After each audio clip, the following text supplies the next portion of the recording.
na da oforisi obosom ne da etosun woche ewo afie emu anepe mu acha mu akaba e de aba ITV so braso say kase ahodo ayensa so anope ye de ebesom mu kaso a Antimesi Junction ha na studio yi ewo midi Daakye hema afia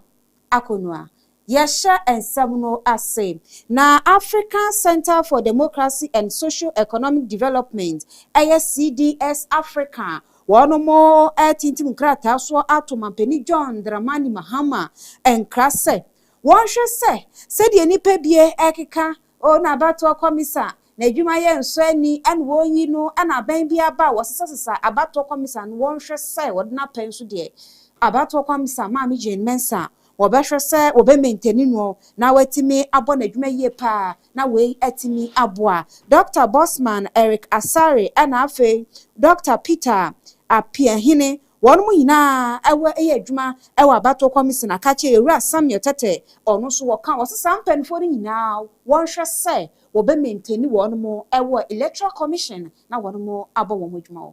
Center for Democracy and Socio-Economic Development CDS Africa. Womo decide ready when na egun krata eso. Na wasan krata wode ebaye no an wochire mu se nyese ofiti prekope an wode da hofan. Na wochire mu se wo hwe mesofosu apia Daniel ana afei eye commissioners ahodo a wochire se wo behia se yeje omo dibre edi from nsa. Enya ade a ebeboa. Womo de atodwa se wo hwe eye omampani His Excellency John Dramani Mahama. Ewo behia se wohwe na kabima minkebia memo ewo maiga ne mu no ekoso emane nkoye samanwesem ti odi enkofu echi ananso se ono ankasa efri nipem eye de wope CDS Africa ade atudwa se ehu behia se eye Electoral Commissioners no omampani ebema omasan to omu dibre so ebeboa afenso ebe ya abakosem se wono ne omampani a oba abemu no wansesa eye Electoral Commissioners bia afenso wanra se ne niema wo ye ewo maiga ne mu no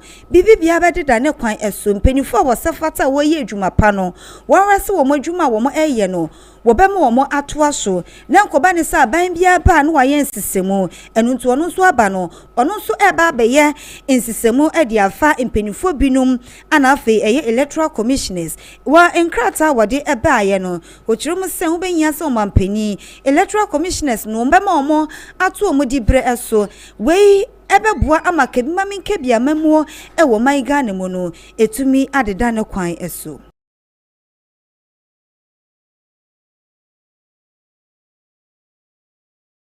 Na uko eye Mame Joyce Bawa Muntaria woye presidential advisor and afi special aid ed mama mpeni John Dramani Mahama ene wasiwa bronye eye NPP regional chairman awono no ewo bono mantamu wochiremu a 10 million choppable Ghana cedis enon wofanye empatasika emfa emmanuel esan say wakeka ensem bi aguni hufi wo interview wo koye ewo TV stations yahodo ewo man emu.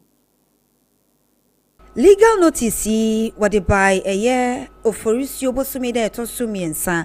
Na the issue ye a R.O. Solomon. Wano ene de subono ebo abronye se wadi nsama a ya trosem a ya nsama egunipa hufi ebe tu edwa ewo ne tu obenombo sumene ne da na tosu eduonu nsia ewa afi emu. Sambra na nkomodie ekoso no ana abronye edo subo ebo a ya Mrs. Mokhtari se womutu ne fo sanka one pre-ministerial role nanso wesanse wono ankasa wo pedi wo penti and wo kopri eye presidential staffer position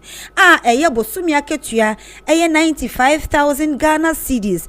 wosan ekeka nsem bia ensem fata eduguma mi hufi enenam so a ebeto odwa se sansem yukra no onhyeda eni inyinaso bia afenso nsem anu woka no na yensem eye atrosem a odi mfuturo egu Ghana fo enim wonkrata wode ebaye no womchirem se enam nsem ahodo a abronye eka yenti wo social media so ene afenso eye TV so na chese dru bebia a Mrs. Mokhtari so hwe na wonye nipa ketwa esanse di break utano no emu edu when enam so an legal team ede abetu dwa se wo hwe commentary e baaye ana afi nkofo so adwenkyira e baaye na bebre na kire se wo behia se wodi abronye efa mra kwan so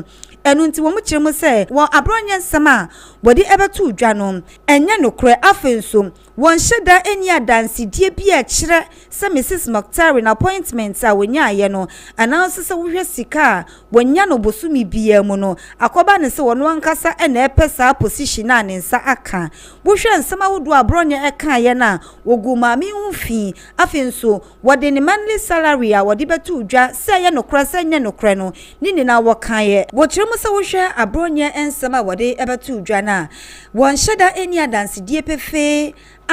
eye nokre na mo nsema wodo no ankasa wono ankasa na obo ni trim ekekan ye eno enenam so legal team kire se wo mo hia sa enyama wodo a wodi egu apono si wo kire mu se ni monimo ye abronye emra emfa chelpe mu odin emfa enko wonsa nko tena na 2 TV na wonko pachew ebi nko Ghana web My Joy Online, Channel 1 TV, and Afe City FM. Afenso, eye empatisika wecha adiama abronye se wontua, eye 10 million Ghana cedis. One fama Mrs Moctari esanse, wogu ni hufi.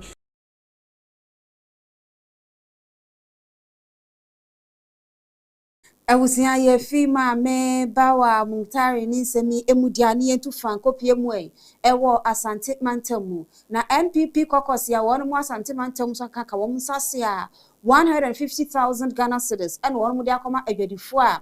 ade ato wonu mu anie ewo edum PZ say wonu mu gisika we fan check wonu mu hafa se de betimi aboye pa ma eja eto wonu so no wonu hu betimi ahare wonu ewo sa kwan no eso na caucus leader mechire dia wodi wonu manimo ma wonu disika ekoye eye ononyamfo Kofi Amankwa menu na no an wabo adwadifo no anu hu ba se wonu ma no anso ho abra no bra no besra wonu ahwe sedia enema ekoso ma wonu mu ya kento ya sia baba ye enia ba be hodia airport na emwetwa ya de bakwa ya ma be no ye nua no ya papa no ado obutika wa ha no ya ka omo sa emwa no ya tia every person wo mo akasa esie ye pejina mo chia ta mo chia mi sister so no ya mo so na ba bia ina ye nim say ya ma be ni ya papa no so ma te pe mo bia mi ya bedru se ya aha ana mako wadin efie yenim sa dodo no so na aka wache na somunya dwuma ya ana dodo no so ebenyi ababa ya panyempa anoti Asante kokosa wa parliament na ya bata ye buta ya nsem 150,000 Ghana cedis sikano aye 1.5 billion we ya boaso member of parliament for Sube na disikano so ama panyemfo a ewa ha na wey anya da sabe atwato yane mu beso odiadam yane mu besai ediji adam na ye kire mochi na ye tiaye aba ye ma me ya papa nom ne ye tiaye ama santima ne ye tiaye ama Ghana nyina etise mo ye da wa ha ye besai ababio. Enwachi no Ashanti Regional Chairman wo NPP amanyokuo no mu Mr. Entwibu Osia kododo na no enim ne se chairman buntumi efa akonya no so eda mrahye bedwafo no ase se wo mo abeye adwadifo yi adoye wosan dia desreded to omampani John Dramani Mahama enim se wo hwe no meso adwadifo yi ase na dia NPP fo aye ya dia as a regional chairman Bitra party na mu kwa pisina baso yewra Dr. Mahmoud Bawomi abaso Onyene Kennedy Japan abaso aye national party Justice Kwadi abaso anu obi na po miega semine na po abaso Patrick wa mabaso no obi bia wa ba bia no ya bo abaso na bosa ede mamu ne sai yenya habata jisega no yesi ansa ne ja haba yenya habata akai sidi ba kokra ya de babramo na media desradia sonko adi amawo mampanyini John Dramani Mahama sai na dawroma dia wanyama kitaafo no dia wanyama katamantufo no adru Asante Manso Adru asante man so wada roma wunum say etua tax pa eti ade a yahwehwe ne sa wobabra omo posia na omo dia so omo adwuma mu.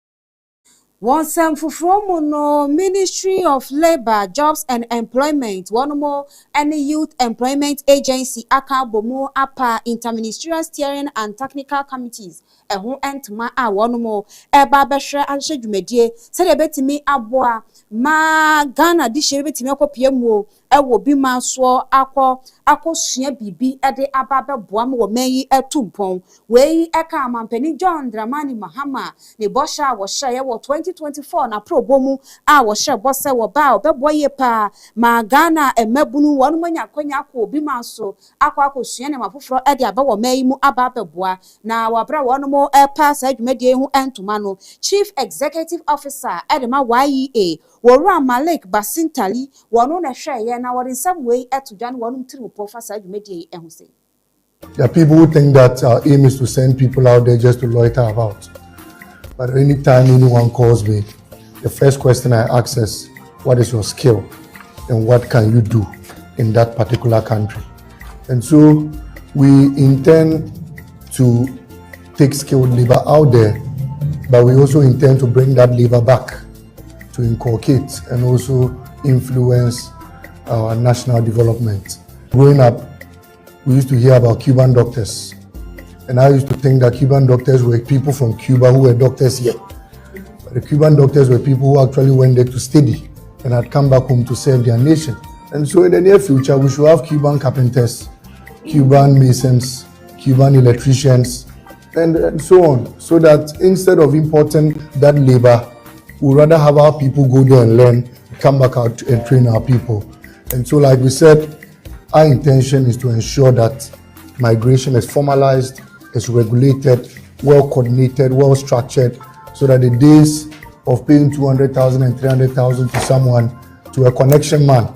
in fact, you can assume us. So you can decide to call us the sole assayer and exporter of labor, and would gladly accept that role. And watching Minister for Labor, Jobs and Employment, Dr. Rashid Pelpo, wano and a dying committee no edi ministry's conference room one crying. And no wadin chimu eba se work abroad program ye ebe bua ama contractor ba afensu eye seasonal and permanent job eye placement ye ne mindful frosono ebe bua ma bibibia adeda ne kwan eso. A lot of Ghanaians are unemployed. The youth are waiting to get an opportunity to work after finishing the university and other higher institutions, and even after finishing their SS and want to dip themselves into the world of work, they are unable to do it. We are doing this alongside working very closely with the Youth and Employment Agency, which is a critical stakeholder in this matter. The youth of this country are clustered around this agency and its ministry, and our target is on young people who are willing to travel, not the old ones who are settled in Ghana already.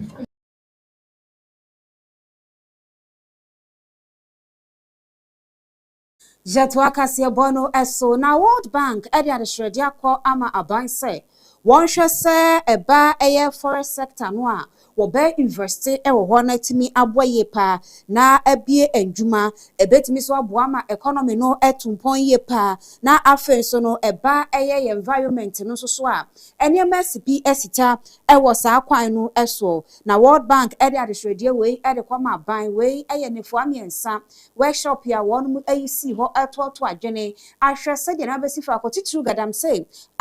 esa yensa se ewo man emu wo dwumadie no ase no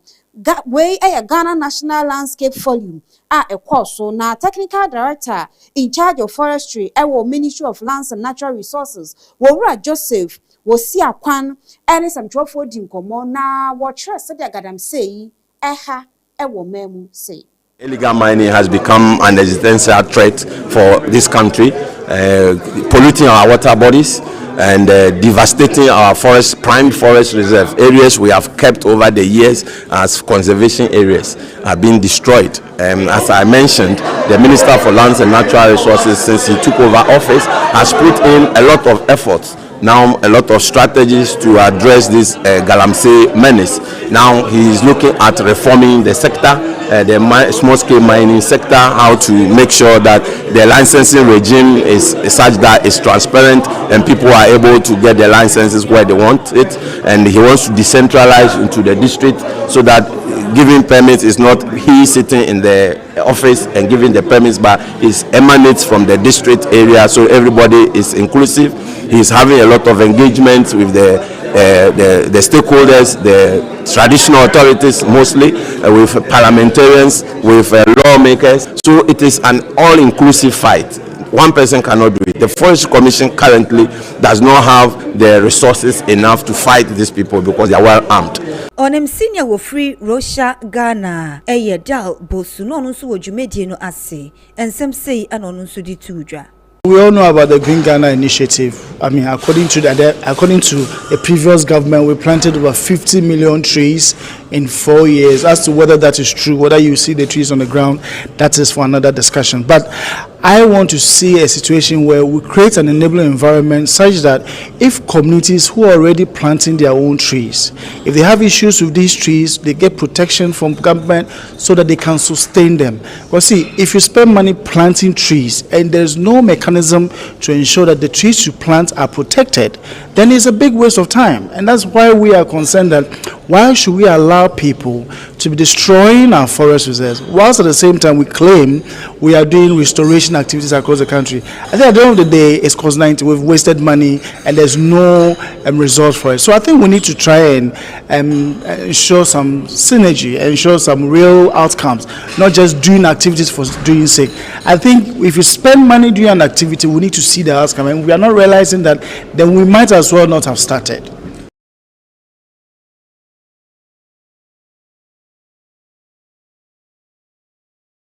Abusia hana brebe makwan makasi ane pe yede beso mu ITV so yede ni na esie midi edache hima afia akonwa dwumedi akai na ebetwa ghanadaakye dwumedi no eso no tiasho eyi wafidie no efiri ha ye tonkwa media no betwa so akra